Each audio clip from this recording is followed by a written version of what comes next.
जय हिंद, नमस्कार दोस्तों।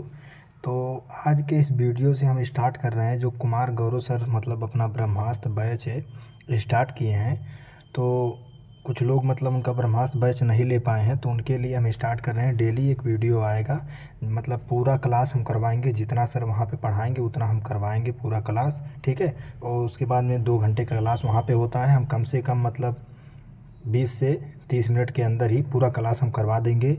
और पीडीएफ जो है इसका टेलीग्राम चैनल पे डाल देंगे। बिल्कुल सब कुछ फ्री रहेगा मेरे भाई, ठीक है। तो डेली एक क्लास इसका मिलेगा। उसके बाद में अभी सर 2 क्लास चला रहे हैं। तो एक क्लास मतलब स्टैटिक जीके का चला रहे हैं और एक क्लास जो है मानचित्र का चला रहे हैं, ठीक है। तो दोनों क्लास आपको एक एक क्लास डेली मिलता रहेगा। आज एक ही क्लास दे पाएंगे, कल से जो है 2 क्लास आपको मिलता रहेगा, ठीक है। तो इसका पीडीएफ जो है टेलीग्राम चैनल पे मिल जाएगा। तो चलिए क्लास स्टार्ट करते हैं। तो शास्त्रीय भाषा आज पढ़ाएं हम लोगों को, शास्त्रीय भाषा और नृत्य के बारे में। तो शास्त्रीय भाषा जो है भावनाओं विचारों को अभिव्यक्त करता है। भावनाओं विचारों को जो है भावनाओं विचारों को अभिव्यक्त करने को ही भाषा हम कहते हैं। भाषा किसे कहते हैं? भावनाओं विचारों को अभिव्यक्त करना ही भाषा कहलाता है। संविधान में भाग 17 में राजभाषा का उल्लेख किया गया। संविधान के जो है भाग 17 में किसका उल्लेख किया गया है? राजभाषा का उल्लेख किया गया है। देखिए भाई, हम थोड़ा स्लो पढ़ाएंगे क्योंकि देखिए आप लोग इसको पढ़े नहीं हैं, तो इसको थोड़ा स्लो पढ़ाएंगे जो कि आपको समझ में आ सके, ठीक है। भाग 17 में जो है 343 से और 351 तक, 343 से 351 तक जो है राजभाषा का उल्लेख है, ठीक है। 343 में क्या है? संघ की राजभाषा है। 344 में क्या है? राजभाषा के लिए आयोग का गठन। उसके बाद में राष्ट्रपति का, इसको राजभाषा के लिए आयोग का गठन जो है 344 में है। राष्ट्रपति गठन करेगा राजभाषा का, जो है आयोग का गठन कौन करेगा? राष्ट्रपति करेगा। 1955 में बाल गंगाधर खेर आयोग आया था। 1955 में पहली बार जो है ऐसा हुआ था, मतलब राजभाषा के लिए गठन हुआ था आयोग का। 1955 में बाल गंगाधर खेर आयोग इसे कहते हैं। 351 में, आर्टिकल 351 में क्या है? हिंदी का विकास। हिंदी का विकास जो है आर्टिकल 351 में है। प्रमुख बिंदु, हिंदी को 14 सितंबर 1949 को राजभाषा बनाया गया। उसके बाद में पहला। दूसरा है राजभाषा विभाग गृह मंत्रालय के अधीन कार्यरत है।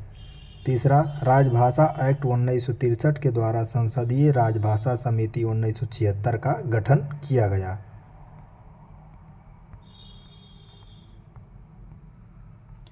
इसमें कुल जो है 30 सांसद सदस्य होते हैं, ठीक है। 30 सांसद सदस्य होते हैं इसमें, ठीक है। उसके बाद में 20 लोकसभा के एमपी होते हैं और 10 जो होते हैं राज्यसभा के एमपी होते हैं।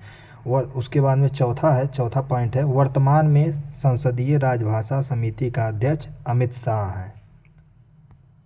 अनुसूची नंबर 8 में भाषा का उल्लेख किया गया है। मूल संविधान में 26 जनवरी 1950 को जो है संविधान का गठन होता है। उसके बाद में 14 भाषाओं का जिक्र उसमें था, ठीक है, मूल संविधान में। वर्तमान में 22 भाषाओं का जिक्र है। वर्तमान में कितने भाषाएं हैं? 22 भाषाएं हैं, जिसमें 8 नई भाषाएं जोड़ी गई हैं। 15वीं भाषा 21वें संविधान संशोधन 1967 के द्वारा सिंधी भाषा जोड़ी गई। उसके बाद में 15 के बाद 3 भाषा जोड़ी गई, जिसे नमक मतलब इसका ट्रिक है नेपाली, मणिपुरी, कोकड़ी। 71वें संविधान संशोधन 1992 के द्वारा 3 भाषा जोड़ी गई, 18 भाषा टोटल हो गई। उसके बाद में 92वें संविधान संशोधन 2003 के द्वारा 4 भाषा और जोड़ी गई, जिसे बोडो, डोगरी, मैथिली, संथाली कहते हैं। ये इसका ट्रिक है, बोडो मास, ठीक है। टोटल मिला के टोटल 22 भाषा हो गई। भाषा संबंधित दिवस जो है, हिंदी दिवस कब मनाया जाता है? 14 सितंबर को। विश्व हिंदी दिवस 10 जनवरी को मनाया जाता है। पहला विश्व हिंदी सम्मेलन 10 जनवरी 1975 को नागपुर, महाराष्ट्र में हुआ था। अंतर्राष्ट्रीय मातृभाषा दिवस 21 फरवरी को मनाया जाता है। अंतर्राष्ट्रीय सांकेतिक भाषा दिवस कब मनाया जाता है? 23 सितंबर को। शास्त्रीय भाषाएं 5 फरवरी 2014 को संस्कृति मंत्रालय ने पत्र जारी किया था। इसका आधार देख लें, शास्त्रीय भाषाओं का आधार क्या है, मतलब भाषा की मूल्यवान विरासत हो। भाषा जो है, जब मतलब कोई भाषा शास्त्रीय भाषा कैसे बनेगी, ये मतलब इसमें बताया गया, इसका आधार क्या होना चाहिए, भाषा की मूल्यवान विरासत हो, मतलब पुरानी कोई विरासत हो, मतलब उसके बाद में भाषा का इतिहास 1500 से 2000 वर्ष पुराना होना चाहिए। उसके बाद में तीसरा है भाषा का साहित्य मौलिक हो, अर्थात उस भाषा की उत्पत्ति किसी अन्य भाषा से नहीं हुई हो। ठीक है, जैसे हिंदी हमारी राजभाषा, हिंदी हमारी जो है शास्त्रीय भाषा क्यों नहीं है, क्योंकि जो है हिंदी जो है संस्कृत से उत्पन्न हुई है, इसलिए जो है संस्कृत आपकी शास्त्रीय भाषा है, लेकिन संस्कृत आपकी शास्त्रीय भाषा है, लेकिन आपकी हिंदी जो है, हिंदी आपकी शास्त्रीय भाषा नहीं है। वर्तमान में भारत में 11 शास्त्रीय भाषाएं हैं, जो कि 6 तो पुराना है। पुराना कौन कौन सा है, तमिल, जो कि 2004 में सबसे पुराना तमिल ही है, 2004 में शामिल हुआ था। और संस्कृत जो है दूसरा है, 2005 में बना था। उसके बाद में तेलुगु जो है 2008 में बना था। कन्नड़ 2008 में बना था। मलयालम 2013 में शास्त्रीय भाषा बना। उड़िया जो है 2014 में बना। इसका ट्रिक क्या है, इसका ट्रिक है मिल से तेल कमाओ।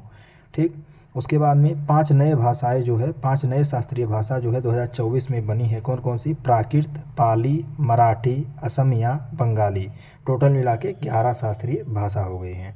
उसके बाद में शास्त्रीय नृत्य बता देते हैं। शास्त्रीय नृत्य की परिभाषा क्या है, शास्त्रीय नृत्यों का उल्लेख शास्त्रों में होता है और इसमें शरीर का लयबद्ध पैटर्न में संचालन होता है।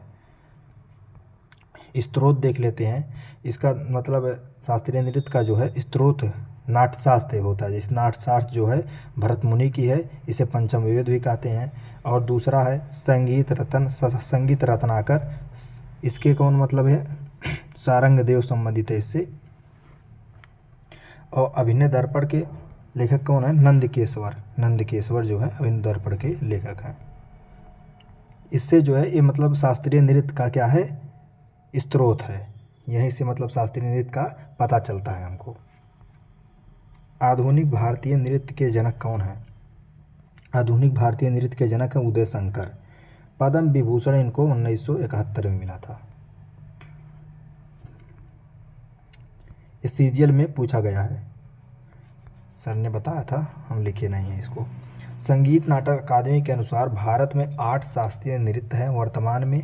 ठीक है, संगीत नाटक अकादमी के अनुसार जो है वर्तमान में भारत में 8 शास्त्रीय नृत्य हैं। कौन कौन से हैं, भरतनाट्यम जो कि तमिलनाडु का है, मोहिनीअट्टम केरल का है, कथकली केरल का है, मणिपुर का है, कुचिपुड़ी आंध्र प्रदेश का है, ओडिसी उड़ीसा का है, कथक उत्तर भारत का है। उसके बाद में शास्त्रीय असम का है। शास्त्रीय जो है सबसे नया है, जो कि 2000 ईस्वी में शामिल हुआ था। उसके बाद में सबसे पुराना कौन सा है, भरतनाट्यम जो है सबसे पुराना है। संगीत नाटक अकादमी की स्थापना 1953 में होती है। इसका हेडक्वार्टर नई दिल्ली में स्थित है। संस्कृति मंत्रालय ने छऊ नृत्य को भारत का 9वां शास्त्रीय नृत्य का दर्जा दिया गया, मतलब दर्जा दिया है। ठीक है, दर्जा दिया गया नहीं है, दिया है। उसके बाद में छऊ के 3 प्रकार हैं। मयूरभंज छऊ जो कि उड़ीसा का है, पुरुलिया छऊ पश्चिम बंगाल का है। यहाँ पे सरायकेला छऊ है जो कि थोड़ा कट गया, आप लोग ध्यान रखिएगा। सरायकेला छऊ झारखंड का है। ठीक है, छऊ नृत्य को छऊ नाच, उसके बाद में मुखौटा नृत्य भी कहते हैं। लेकिन मयूरभंज शैली जो है, मयूरभंज शैली में मुखौटा का उपयोग नहीं होता है। मयूरभंज शैली में जो है मुखौटा का उपयोग नहीं होता, लेकिन जो 2 हैं जिसका नाम है पुरुलिया छऊ, उसके बाद में सरायकेला छऊ है, इसमें जो है मुखौटे का इस्तेमाल होता है। छऊ नृत्य को यूनेस्को की अमूर्त धरोहर सूची में शामिल किया गया है 2010 ईस्वी में। भरतनाट्यम जो कि तमिलनाडु का है, पहला कौन सा है, भरतनाट्यम तमिलनाडु का है। इसका अन्य नाम है दासीअट्टम, सादीरट्टम। ठीक है, प्रमुख शैली कौन कौन सी है भरतनाट्यम का, प्रमुख शैली है तंजौर शैली, कांचीपुरम शैली, पंडलूर शैली। ठीक है, ये 3 शैलियाँ हैं भरतनाट्यम की।